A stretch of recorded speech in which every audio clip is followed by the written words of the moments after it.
Bismillahirrahmanirrahim. Alhamdulillah, bersyukur kehadrat Allah Subhanahu Wa Taala kerana diizinkan untuk kita meneruskan pelajaran kita iaitu subjek pendidikan Islam tingkatan 4 bersama saya Ustazah Hanna. InsyaAllah hari ini kita akan belajar tajuk Kerajaan Abbasiyah. Pelajaran yang ke-20. Kamu boleh rujuk buku teks muka surat 171 sehingga 178. Okay, yang pertama kita pergi kepada sejarah Kerajaan Abbasiyah. Okay, asal penubuhan bersempena nama bapa saudara Rasulullah sallallahu alaihi wasallam iaitu Al-Abbas bin Abdul Muttalib. Pengasas adalah Abu Al-Abbas Abdullah bin Muhammad bin Ali As-Safah. Tempoh memerintah selama 524 tahun iaitu bermula daripada tahun 132 Hijrah sehingga tahun 656 Hijrah. Keluasan kerajaan meliputi sebahagian besar benua Afrika, Asia dan Eropah. Bilangan khalifah 37 orang. Ini antara perkara yang penting yang kamu kena ingat. Seterusnya, khalifah yang terkenal. Daripada 37 orang itu, ada 4 orang khalifah yang terkenal. Okay, antaranya yang pertama, Abu Al-Abbas Abdullah bin Muhammad bin Ali As-Safah. Yang kedua, Abu Ja'far Abdullah Muhammad bin Ali Al-Mansur. Yang ketiga, Harun Ar-Rashid bin Muhammad Al-Mahdi bin Al-Mansur Al-Abbasi. Yang keempat, Al-Ma'mun bin Harun Ar-Rashid bin Muhammad Al-Mahdi. Dan khalifah terawal adalah Abu Al-Abbas Abdullah bin Muhammad bin Ali As-Safah. Khalifah yang terakhir adalah Abu Ismail Muhammad Al-Mustaqim bin Harun Ar-Rashid. Pusat pemerintahan adalah di Baghdad, Iraq. Seterusnya, Khalifah Abbasiyah yang terkenal. Okey, ada 4 orang tadi kan? Yang terkenal iaitu yang pertama, Abu Al-Abbas Abdullah bin Muhammad bin Ali As-Safah. Beliau adalah khalifah yang pertama. Tempoh memerintah selama 4 tahun 9 bulan iaitu daripada 132 Hijrah sehingga 136 Hijrah. Okay, beliau adalah yang mengasaskan kerajaan Abbasiyah. Okay, beliau yang mengasaskan kerajaan Abbasiyah. Dan beliau yang mengembalikan keamanan dengan mematahkan serangan luar dari Parsi dan Bizantin. Beliau yang menstabilkan keamanan dalam negara dengan mematahkan pemberontakan oleh golongan Syiah dan Khawarij. Okay, seterusnya, Khalifah Abu Ja'far Abdullah Muhammad bin Ali Al-Mansur. Beliau adalah khalifah yang kedua, memerintah selama 22 tahun. Iaitu dari 136 Hijrah sehingga 158 Hijrah. Okay, antara sumbangan beliau adalah memindahkan pusat pentadbiran dari Damsyik ke kota Baghdad, menaik taraf sistem cukai, membina sistem pengairan dan saliran, membina Masjid Asy-Syarqiyah sebagai pusat aktiviti dakwah, membina hospital di Baghdad, memperkukuh kekuasaan terhadap wilayah Bizantin.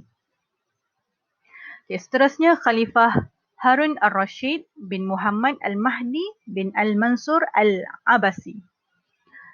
Beliau adalah khalifah yang kelima, memerintah selama 23 tahun iaitu daripada 170 Hijrah sehingga 192 Hijrah.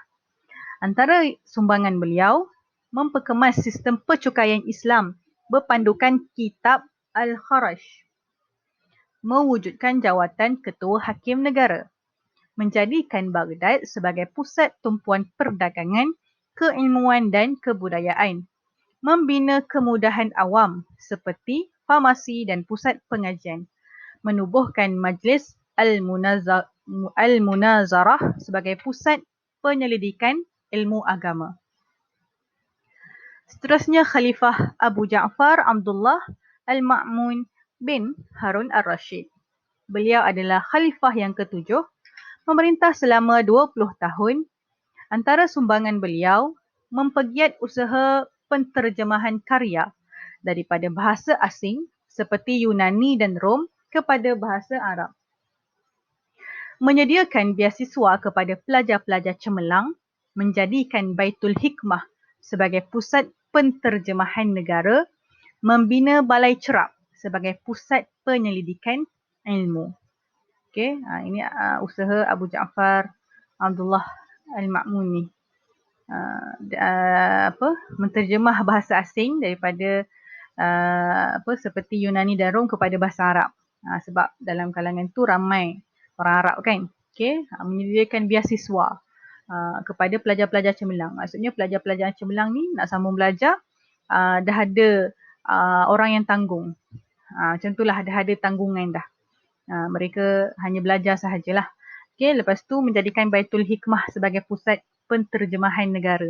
Baitul Hikmah ni macam mudah kita nak faham, dia ni pusat penyelidikan lah, tapi tentang penterjemahan, terjemah daripada bahasa asing tadi kepada bahasa Arab.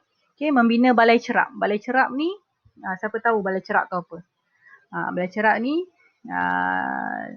tentang nak tengok bulan bintang, anak bulan kan. Kalau kita nak puasa, kita tengok anak bulan, tengok dekat Balai Cerap. Okey, sebagai pusat penyelidikan ilmu. Okey, seterusnya faktor kegemilangan kerajaan Abbasiyah. Apa dia faktor, okey, ataupun punca sebab majunya, gemilangnya kerajaan Abbasiyah. Okey, ada beberapa faktor, iaitu dari segi agama. Okey, apa dia? Antaranya galakan khalifah yang memberi peruntukan khas melalui Baitul Mal untuk para ulama menjalankan aktiviti dakwah. Saya rasa saya dah pernah terangkan pada kamu apa itu Baitul Mal. Cuba kamu ingat semula apa itu Baitul Mal. Okey, khalifah ni diberi peruntukan khas, maksudnya ada kewangan lah daripada Baitul Mal ni diberi kepada para ulama. Okey, ulama ni orang yang pakar dalam bidang ilmu agama. Okey, nak pergi berdakwah, dah ada peruntukan khas. Okey, yang tu dari segi agama lah. Okey, semangat jihad yang tinggi dalam menguasai pelbagai bidang ilmu. Okey, bersungguh-sungguh ni menuntut ilmu. Okey, seterusnya peranan institusi pendidikan seperti masjid dan istana khalifah sebagai pusat pengajian ilmu Islam dan penyebaran dakwah. Okey, dia menyebarkan dakwah, menyampaikan ilmu Islam ini di masjid dan di istana. Istana khalifah tu pun dijadikan sebagai tempat penyebaran dakwah, tempat pengajian ilmu Islam. Okey, itu dari segi agama. Seterusnya dari faktor politik. Okey, kebijaksanaan Khalifah Abu Ja'far Al-Mansur menjadikan Baghdad sebagai pusat pentadbiran negara. Okey, kota Baghdad ni antara tempat yang macam strategik jugalah. Okey, untuk dijadikan sebagai pusat pentadbiran negara. Okey. Pemberontakan dan perbalahan daripada golongan Syiah di Baghdad dan golongan utara dan selatan Syria berjaya dihapuskan. Pemberontak ni ialah orang yang tidak berpuas hati kan, daripada Syiah. Okey, berjaya dihapuskan. Okey, itu antaranya lah dari segi politik. Okey, seterusnya kestabilan politik kerajaan Abbasiyah mendorong khalifah memajukan negara. Okey, seterusnya faktor ekonomi. Kedudukan Baghdad di tengah-tengah laluan perdagangan dari timur dan barat menjadikannya sebagai pusat tumpuan aktiviti perdagangan. Bila dah tempat itu strategik kan, kota Baghdad tu tempat yang strategik, okay, jadi mudahlah untuk para pedagang datang untuk buat aktiviti perdagangan lah. Okay. Sektor pertanian, perindustrian dan perdagangan berjaya mendominasi pasaran antarabangsa kerana berupaya memenuhi permintaan pasaran semasa. Okay, ada pertanian, ada industri, ada perdagangan. Sebab itulah dari segi ekonominya berjaya. Okay, seterusnya, inisiatif Khalifah membina empangan, pusat-pusat perniagaan dan rumah api sebagai prasarana pertanian dan perdagangan. Itu usaha Khalifah lah kan untuk menaikkan ekonomi negara, kerajaan pada ketika itu. Okay. Seterusnya, sumber dan pengurusan Baitul Mal yang sistematik menyebabkan kerajaan dapat menyediakan prasarana dan peluang pekerjaan untuk rakyat. Okay, Baitul Mal, duit keluar masuk tu tersusun. Okay, jadi bila orang yang menguruskan itu, orang yang memang pakar dalam bidang dia, itulah yang dapat menstabilkan ekonomi pada ketika itu. Okey, seterusnya dari segi sosial, faktor sosial. Layanan yang adil daripada khalifah dengan menghapuskan penindasan dan perhambaan. Tak ada lagi hamba ni. Okay, lepas tu kebebasan mengamalkan agama mewujudkan suasana harmoni dalam kalangan masyarakat.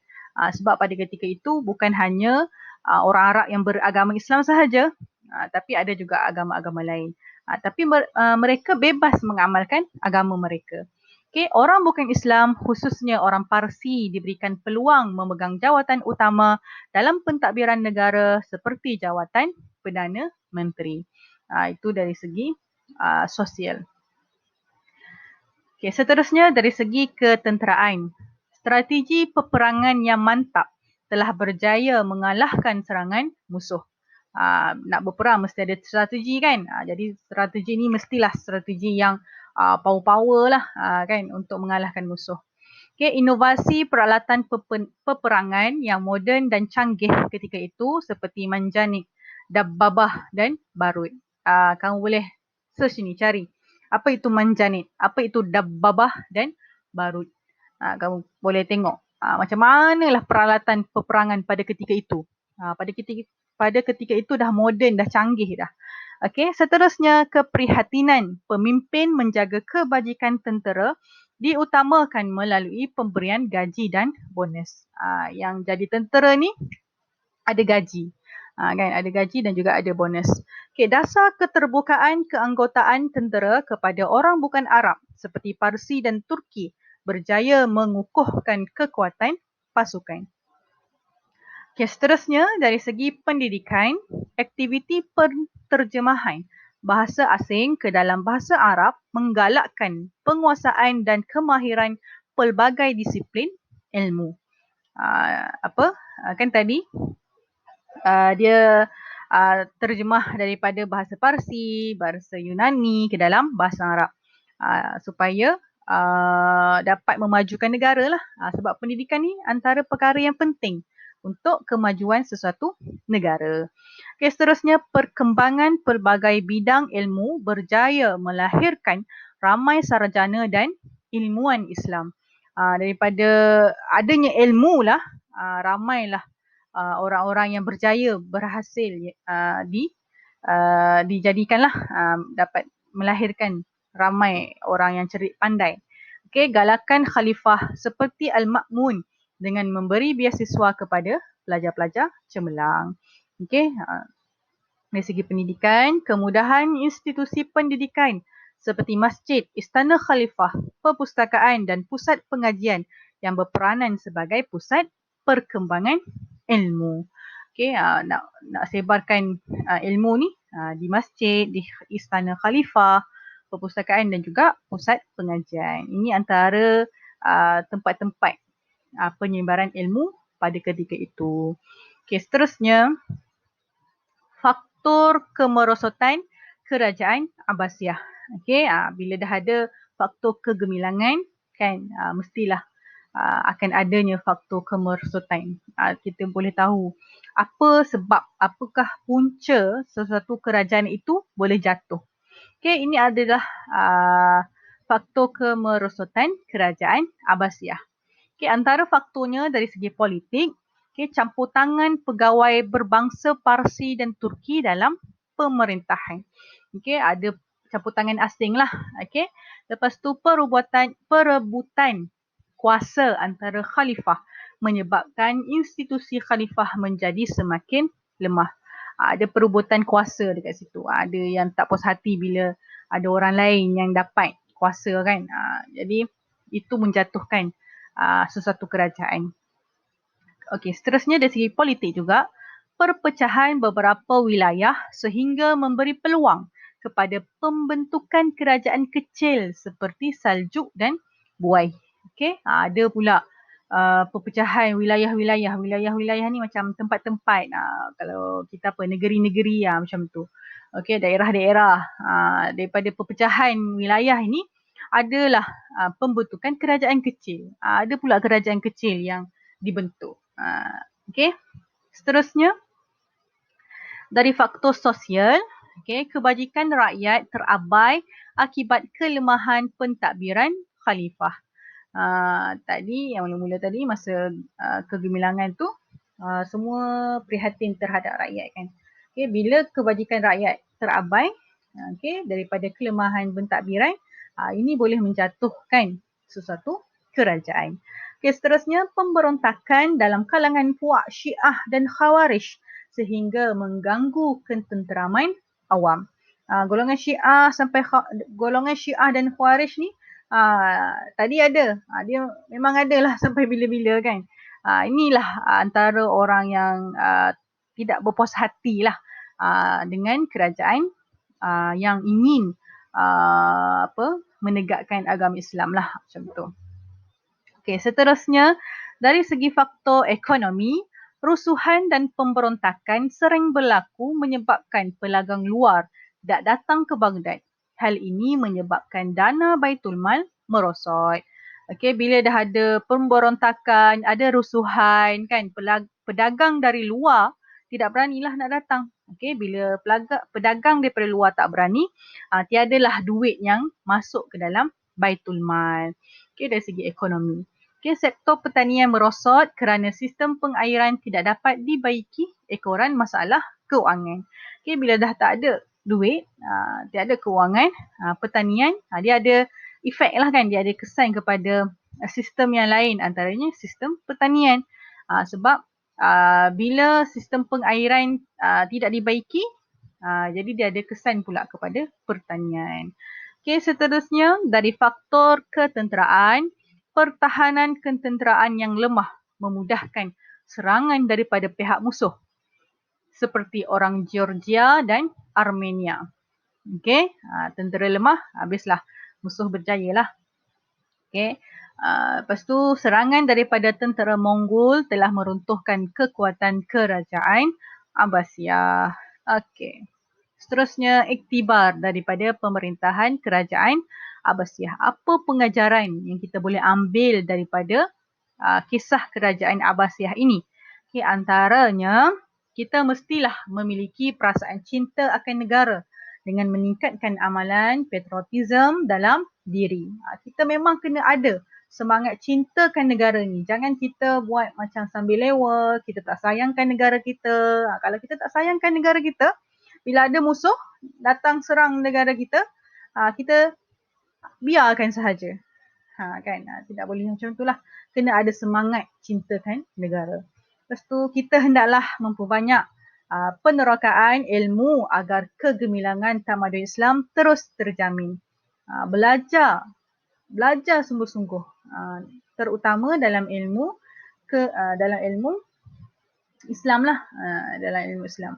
Okey, ilmu pendidikan Islam ni kena ada lah. Okey. Seterusnya kita hendaklah mengeratkan perpaduan antara kaum agar keharmonian terpelihara. Okey, macam kita ni di Malaysia walaupun hidup dalam keadaan pelbagai kaum, pelbagai agama kan. Tapi kita kena memperkukuhkan, mengeratkan perpaduan tersebut. Walaupun berbeza dari segi agama kan, bangsa, kaum kan, tapi kita berada dalam satu negara yang sama. Okey, jadi keharmonian tersebut kita perlu jagalah. Okey. Itu antara intibar yang kita boleh ambil lah. Okay, banyak lagi sebenarnya yang kita boleh fikir apa dia pengajaran yang kita boleh ambil daripada pemerintahan kerajaan Abbasiyah.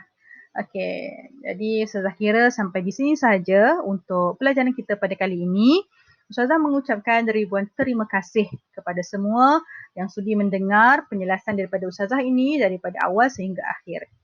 Okey, jadi Ustazah doakan semoga kamu berjaya bukan sahaja di dunia bahkan di hari akhirat insya-Allah.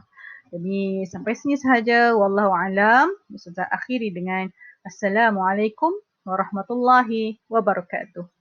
InsyaAllah kita jumpa lagi.